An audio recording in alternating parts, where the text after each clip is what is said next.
حضرت عباس نے یہاں سے خطبے کو شروع کیا، الحمدللہ الذی شرف ھذا لقدوم ابیہ، اشارہ کیا امام حسین علیہ السلام کی طرف، فرمایا اللہ کا شکر ادا کرتا ہوں جس نے ان کے بابا کے قدموں کے ذریعے اپنے گھر کو شرف عطا کیا۔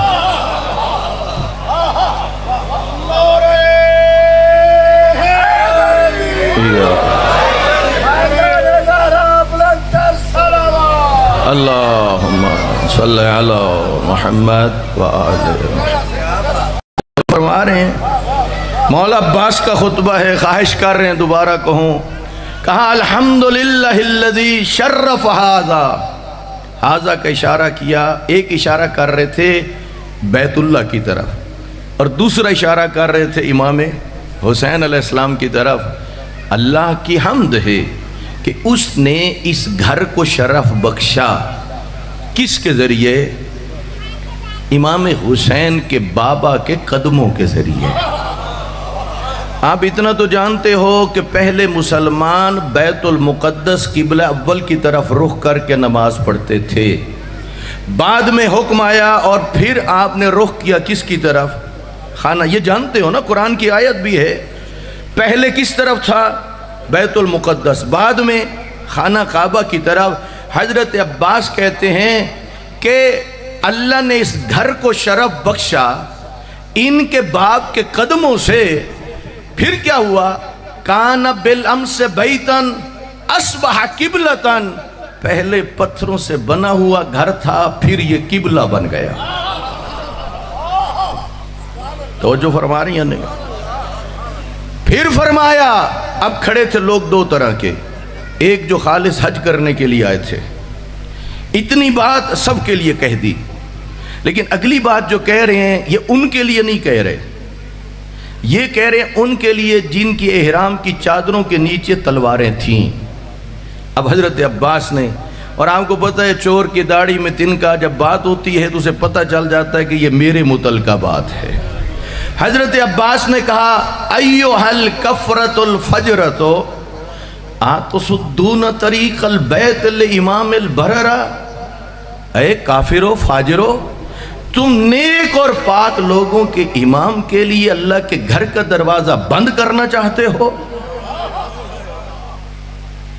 تو جو چاہتا ہوں، اے کافرو، اور اتنا بتاؤ جو قتل حسین کے لیے آئے وہ کافر نہیں تو کون؟ وہ فاجر نہیں تو وہ کون؟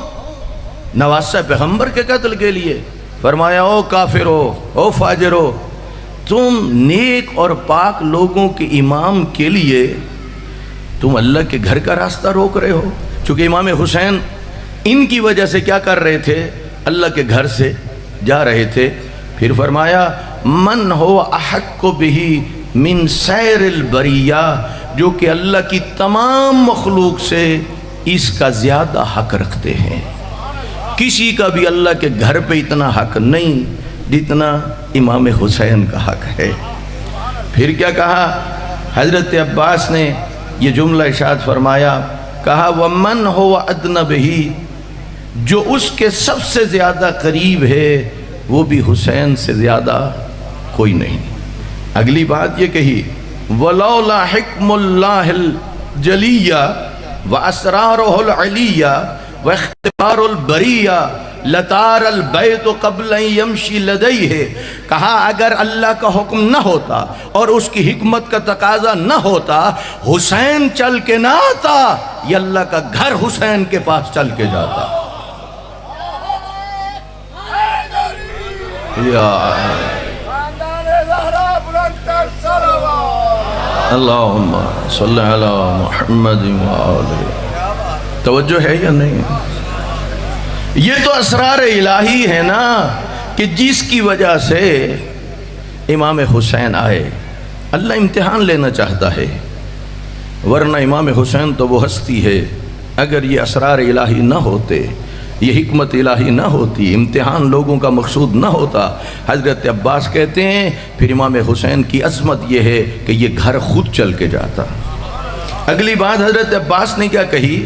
کہا قد استلم الناس الحجر والحجر یستلم یدیہ، لوگ حجر اسود کو چومتے ہیں، حجر اسود میرے مولا حسین کو چومتا ہے۔ اور فرما رہے ہیں لوگ کسے چومتے ہیں؟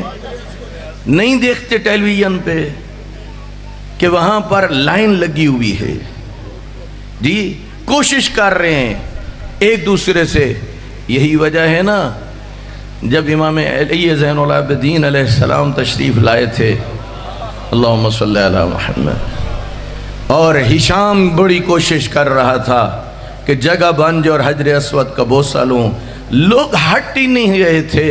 جتنی کوشش اس کے خادم اس کے ملازم کر رہے تھے حجر اسود تک نہ پہنچ سکا۔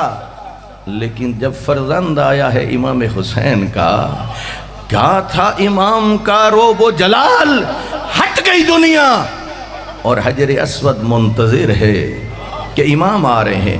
حضرت عباس بتا رہے ہیں، او لوگو تمہیں کیا پتا امام حسین کی شان کیا ہے، تمہیں کیا پتا امام حسین کا مقام کیا ہے؟ دنیا حجر اسود کو چومے اور حجر اسود امام حسین کے ہاتھوں کو چومے۔ اس کے بعد کیا کہا؟ کہا وَلَوْ لَمْ تَقُمْ مَشِيَّةُ مَوْلَايَ، خدا کی قسم ایسا نہ ہوتا، یعنی یہ تو ایک حکم خدا ہے، اگر ایسا نہ ہوتا، مولا عباس کہہ رہے ہیں اگر ایسا نہ ہوتا تو میں اس طرح تم پر حملہ کرتا جس طرح عقاب غضبناک ہو کر اڑتی ہوئی چڑیوں پر حملہ کرتا ہے اور انہیں چیر پھاڑ کے رکھ دیتا ہے۔ اگر یہ حکمت نہ ہوتی تو میں اس عقاب کی طرح تمہیں چیر پھاڑ کے رکھ دیتا۔ یا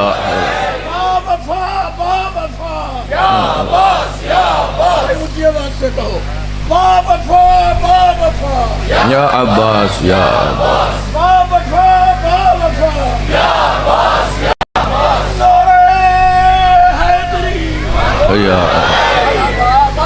توجہ فرما رہے ہیں، وہ آئے تھے ڈرانے کے لیے، وہ آئے تھے خوف زدہ کرنے کے لیے۔ دیکھیں فورسز اکٹھی ہو جائیں کسی جگہ جن لوگوں کے ارد گرد، کیا ان لوگوں میں خوف و ہراس پیدا ہوگا یا نہیں ہوگا؟ لوگ ڈریں گے یا نہیں ڈریں گے؟ پریشان ہوں گے یا نہیں ہوں گے؟ اس لیے کہ طاقت ان کے پاس، اختیار ان کے پاس، جدید اسلحہ ان کے پاس، ہم کس قابل ہیں؟ کیا کر سکتے ہیں؟ کیا مقابلہ کریں گے؟ وہ آئے تھے خوف دلانے کے لیے۔ مولا عباس کھڑے ہیں اور جملہ کہا جو مولا عباس سے نا عشق، سنو یہ جملہ مولا عباس کا، فرمانے لگے آتخوفون قوما یلعب بالموت بالطفولیت فکیف کان فی الرجولیت، تم ان کو ڈرانا چاہتے ہو جو بچپنے میں موت سے کھیلتے ہیں، اب تو ہم عالم شباب میں ہیں، ہم سے مقابلہ کر کے تو دیکھو۔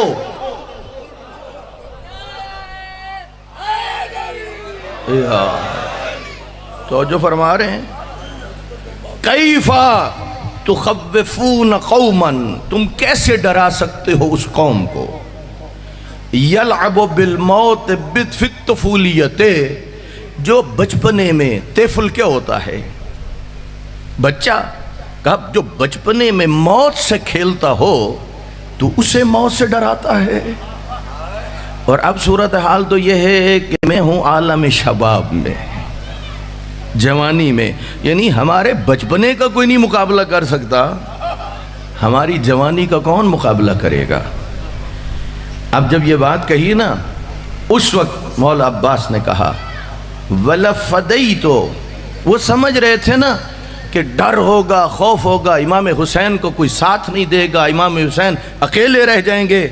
مولا عباس نے فرمایا وَلَفَدَيْتُ بِالْحَامَاتِ لِسَيِّدِ الْبَرِيَّاتِ دُونَ الْحَيْوَانَاتِ، میں قربان کر دوں اپنا سب کچھ اپنے مولا پر جو اس پوری کائنات پر بسنے والے انسانوں اور حیوانوں کا بھی سردار ہے،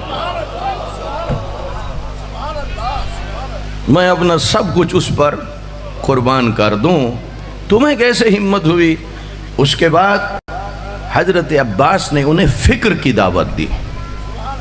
کیا کہا؟